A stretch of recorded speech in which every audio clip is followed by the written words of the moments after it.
नमस्कार। भारत की मिट्टी में ना कविता बसती है। सदियों से यहाँ कुछ ऐसी आवाजें गूंजती रही हैं जो पीढ़ियों को रास्ता दिखाती आई हैं। तो आज हम भारतीय लोक कविता के उन्हीं चार स्तंभों से मिलने वाले हैं जिनकी रचनाएं आज भी हमारी जिंदगी का एक अहम हिस्सा हैं। आखिर ये कौन लोग थे? देखिए, ये सिर्फ कवि नहीं थे, ये तो अपने अपने समय के दार्शनिक, योद्धा और मार्गदर्शक भी थे। तो चलिए एक एक करके मिलते हैं इन चार महान शख्सियतों से जिनके शब्द आज भी भारत के दिलों में जिंदा हैं। तो हमारा पहला पड़ाव है निमाड़ की पावन धरती। यहां हमारी मुलाकात होती है संत सिंघाजी से, एक ऐसे आध्यात्मिक प्रकाश स्तंभ जिनकी सीधी साधी बोली में भी ब्रह्मांड का ज्ञान छिपा था। सिंगाजी का जन्म हुआ था संवत 1571 में, मतलब ये 16वीं सदी की बात है। और जानते हैं, वो पेशे से एक डाकिया थे।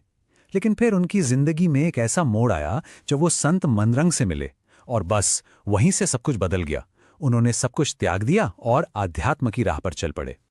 जैसे महान संत कबीर थे ना, ठीक उन्हीं की तरह सिंघाजी ने भी साखियां यानी दोहे रचे, और इन दोहों में उन्होंने भक्ति, नैतिकता और जिंदगी के जो गहरे रहस्य हैं ना, उन्हें बहुत ही सरल शब्दों में पिरो दिया। उनकी विरासत कितनी गहरी है, इसका अंदाजा प्रसिद्ध लेखक माखनलाल चतुर्वेदी के इन शब्दों से लगता है। उन्होंने सिंगाजी की तुलना किसी और से नहीं बल्कि नर्मदा नदी से की। उन्होंने कहा कि वो नर्मदा की तरह ही अमर हैं, जीवन देने वाली शक्ति हैं। तो संत सिंगाजी की शांति और आध्यात्म की दुनिया से अब हम चलते हैं बुंदेलखंड के वीर रस की ओर। यहां हमारी मुलाकात होती है जगनिक से, एक ऐसे कवि जिनकी कलम में तलवार की धार थी। देखिए, जगनिक कोई आम दरबारी कवि नहीं थे, वो खुद भी एक योद्धा थे। राजा परिमल देव के दरबार में रहते हुए उन्होंने जो कुछ जंग के मैदान में देखा, जो महसूस किया, उसी सच्चाई को अपनी कविता में जिंदा कर दिया। उनकी जो सबसे अमर रचना है वो है आल्हा खंड। ये दो महान योद्धाओं आल्हा और उदल की कहानी है, और इसमें कितने युद्धों का जिक्र है, एक दो नहीं, पूरे 52 युद्धों का। और ये कोई छोटी मोटी बात नहीं है। आल्हा खंड को पूरी दुनिया की सबसे लंबी लोक गाथा होने का सम्मान हासिल है। ये जगनिक की कल्पना और वीरता के प्रति उनके सम्मान का सबसे बड़ा सबूत है।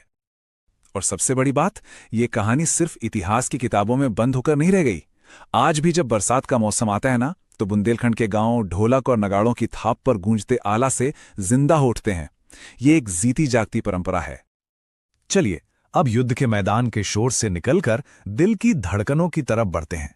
अब हम मिलेंगे ईसुरी से, जिन्हें बुंदेलखंड का जयदेव भी कहा जाता है। एक ऐसे कवि जिन्होंने बुंदेली भाषा में जैसे प्रेम का रस घोल दिया हो। ईसुरी का असल नाम तो ईश्वर प्रसाद अर्जरिया था। कहते हैं कि उनका जीवन काफी मुश्किलों से भरा रहा, लेकिन उन्होंने अपने हर दर्द को अपनी कलम की स्याही से खूबसूरती और प्रेम में बदल दिया। उनका जो सबसे बड़ा योगदान माना जाता है वो है फाग शैली का आविष्कार।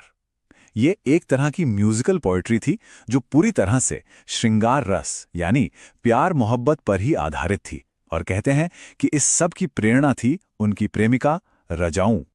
उनका प्रभाव इतना जबरदस्त था कि उन्हें बुंदेलखंडी कविता की वृहत्रयी में गिना जाता है। मतलब गंगाधर व्यास और ख्यालीराम के साथ ईसुरी उस महान तिकड़ी का हिस्सा हैं। ये बात उनके साहित्यिक कद को साफ साफ दर्शाती है।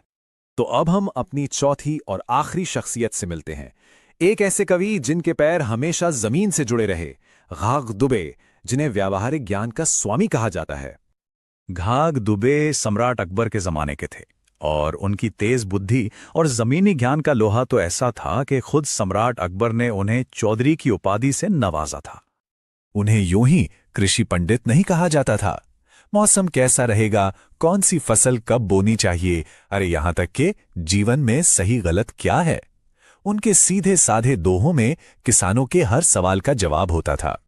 जरा सोचिए, सदियां बीत गई, लेकिन आज भी भारत के गांवों में घाघ के दोहे, उनकी कहावतें एक भरोसेमंद ज्ञान का खजाना मानी जाती हैं।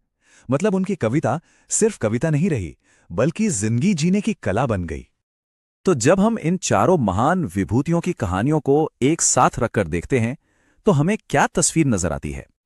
ये सिर्फ चार कवि नहीं हैं, ये तो लोक जीवन के चार मजबूत स्तंभ हैं।